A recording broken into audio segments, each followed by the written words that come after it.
Do you ever feel like anxiety is the villain in your life's movie? Sometimes it can feel like you're trapped in a maze of fear. At the same time, traditional forms of therapy can have you feeling lost. BetterHelp, the sponsor of today's video, is customized online therapy, offering video, phone, and even messaging sessions with your therapist. You'll also find it's more affordable than in-person therapy, and you can usually be matched with a therapist within 48 hours. Through virtual sessions, you can find a guiding light, a therapist who helps navigate the twists and turns of your mind. Give it a try. BetterHelp will match you to a professional with years of experience helping people with struggles just like yours. Film Threat audiences get 10% off their first month by visiting betterhelp.com/filmthreat, choosing Film Threat during sign-up, or by clicking the link in the description below.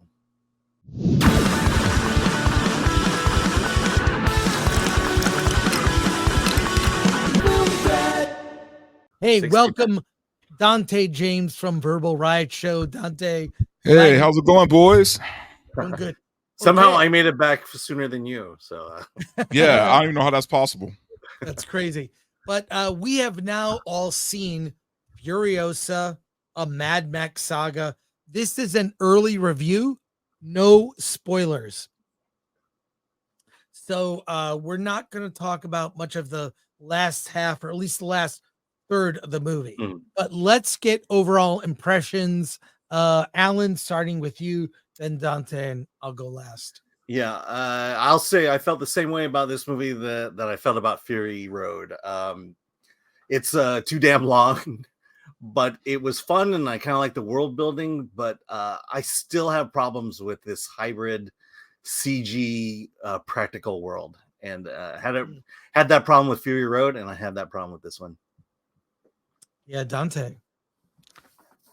Overall, I liked it, man. It was fun. I like Alan said, it was. If you like Fury Road, you'll probably like this movie. I think obviously Fury Road was a lot better of a movie, but I thought everyone kind of killed it in this, man. I thought Chris Hemsworth was a little over the top, but in the right way. And Anya Taylor-Joy, man, she did way better than I thought she would do. So overall, it was good. I agree. I'm with Dante. I had a really good time with the movie. Anya Taylor-Joy is great. Chris Hemsworth chewing the scenery as a villain. I think he really, after playing Thor, I think he likes being a bad guy. But overall, really amazing. And George Miller he would be a great director in the silent era. Much of this film, whole sequences, no one says a word of dialogue, and the story is told through the action, which I think is so good.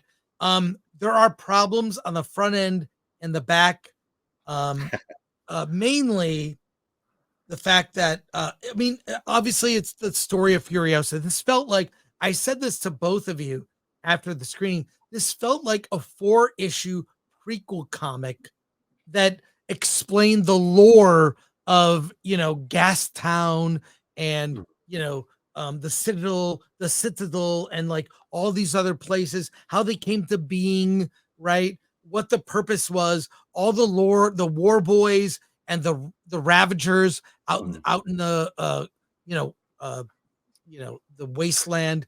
It really even the Abundance Land. I forget the name of it, but yeah, the thing that Furiosa was going for in the second film, right? The movie starts off there, so I'm not spoiling anything. This is the opening moments of the movie. Yeah, it's in the trailer. Like from the beginning, you see her in this place, and it felt like a prequel comic. I don't need to know any of this, but it really expands on the world of Mad Max, and so I actually enjoyed it. Except, okay, now we got to go. Well, we should talk about things that we liked first, but there are things that were problems for me, mainly running time. I mean, to be clear, the first 40 minutes is 10-year-old, 11-year-old Furiosa. She's a kid, and you're like, this is going on for so long. I mean, it could have been 10 minutes, 40 minutes. It's young Furiosa, and then transitions to Anya. But wow, they could have cut that down cut it down. That, and then the ending I have an issue with. I can't bring it up. I won't be specific. It kind of, there's a dragging thing at the end. They really drag out certain moments at the end unnecessarily, but whatever. So overall, those were the problems I have. But the good outweighed the bad for me. There is a action sequence in the middle of the movie that's so good, almost no words are spoken. And it's so incredible. It's like we've seen some of that before, never seen it this good. Yeah. It's so good. And nothing tops it. And that's a problem. This big sequence in the middle is so epic. Are you talking about the chase, or are you talking about yeah. Okay. And it's like afterwards, it's like they're great sequences after, but not as good. Okay, what do you guys think? Oh, I think you can't beat the action in this movie, man. It's George Miller. So like I said, if you love Fury Road, you're gonna love this. Honestly, I really just love the world building of this movie. Like, you know, we finally, like, I feel like I finally understand the Mad Max movies more because of this movie, right? It explains the lore, it explains the back history. You just get a better idea of how this world works, you know, through its economy, how their economy works, how who's running things, like the bosses, right, of the wasteland. It just gives you a real broad view of how Mad Max works. And I think on that level, I really loved it, because for me, it felt a little bit kind of like an RPG. Like I'm playing an RPG, right? Because you're just exploring this world. And honestly, wouldn't be a bad idea for an RPG if they decide to do it, right? Yeah. Just being able to create a character in that world and go about it. And I just feel like it. Is it the best movie I've seen? Probably not, but it's enjoyable. Will I go see it again? Oh yeah, absolutely, I'll see it again. Yeah. So for me, that alone, the fact that I will see it again, tells me it's a good film. Yeah. Alan. Yeah, my kid was like, "Is it like Dune?" I go, "Kind of." And then she goes, "Oh, okay, I'll see it then." Yeah, the action is the best part of this movie. And quite frankly, the action is the best part of all the Mad Max movies. Yeah. You know, that's a no-brainer there. I do like the fact that in Fury Road, this land of abundance is a dream that she strives for, and that she never, spoiler, she never really gets there. And I like the fact that he started off there, that this place does exist, because I think that raises the stakes for Furiosa in this movie, why she is so desperate to get back, and I like the fact that that it happened in this movie and not in Fury Road. I also think that this is probably one of the best prequels that you'll see in a very long time. For some reason, he was able to keep the tone, keep the visual style in place, keep the action, the way action is shot. It just feels like a very, you know, it feels like a, you know, definitely a story, same story as Fury Road, but he handles the setup for you know, the prequel stuff. He sets it up really well in this one, to where you can naturally move into the next one, which weirdly enough you do at the end of the movie. Yeah, I didn't even think about that. The prequel stuff. It like, because we see a lot of the characters from in Fury Road in this, you know, younger versions, and where they came from and why they are where they are. So it was kind of satisfying in that regard. So yeah, and I mean, it can't be understated, the action. Like stuff that it's just so, it's like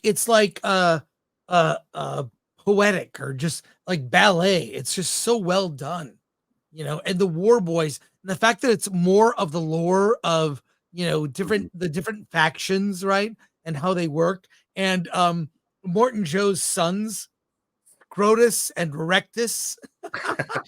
Was it Rectus? Am I right? Yeah, Scrotus and Rectus.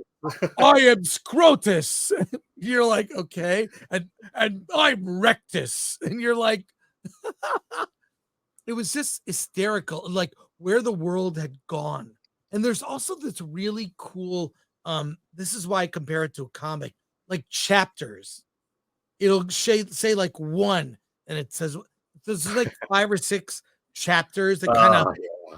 what. That's what made the movie feel long, because it's No, like, oh, we're I at chapter like 4. that. We're I at like chapter- it. We're at 5 now. We're at chapter 5.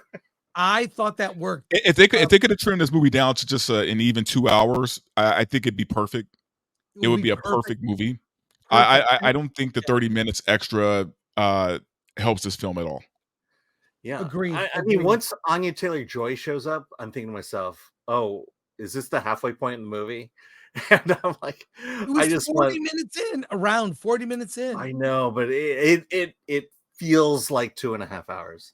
Right. And that just, the fact that I'm looking at my watch, wondering what time it is, says a lot about, it not being a great film, but being a good film. Yeah, well, look, in spite of the flaws, the running time, huge flaw. Mhm. Huge flaw for me. But also, I got to say, the actress that played the younger one did a pretty damn good job, man. Yeah. I feel like almost kind of upstages Anya Taylor-Joy. I know. It's like I was really getting into her performance, and then Anya Taylor-Joy shows up. It's like, okay, well, that's over. But I agree with you, Alan. In terms of a prequel, I can't think of many prequels that hold up. Mhm. This really did a good job as a prequel. But it begs a question that I've always thought about, like the character of Boba Fett in Star Wars. Okay, think about it. Yeah. Such a beloved character, Boba Fett. But after Empire and Jedi, the thing that made Boba Fett cool was you didn't know anything about Boba Fett. And what a prequel can do is take the mystery of something that's cool and ruin it by telling you everything you need to know. I don't feel that way in this case, but I think that's where prequels go wrong. So yeah, and that's why I'm saying I'm glad they opened up in the land of abundance, and so that when she chases the MacGuffin, the return there, it's real, and that raises the stakes in it, and then the tragedy of the fact that she won't reach it at the end of the movie, or does she? Or does she? Exactly. Well, no, because you've seen Fury Road. Well, this just makes me want to watch Fury Road. Yeah, honestly. So, all right, yeah, I have a few more. Yeah, I wonder if that's why they put clips of Fury Road during the credits of this movie. Maybe, well, I think it's just to kind of remind the audience that, oh yeah, this is a prequel to this movie. Yeah, and that Fury Road is on Max, so subscribe. Right. Yeah.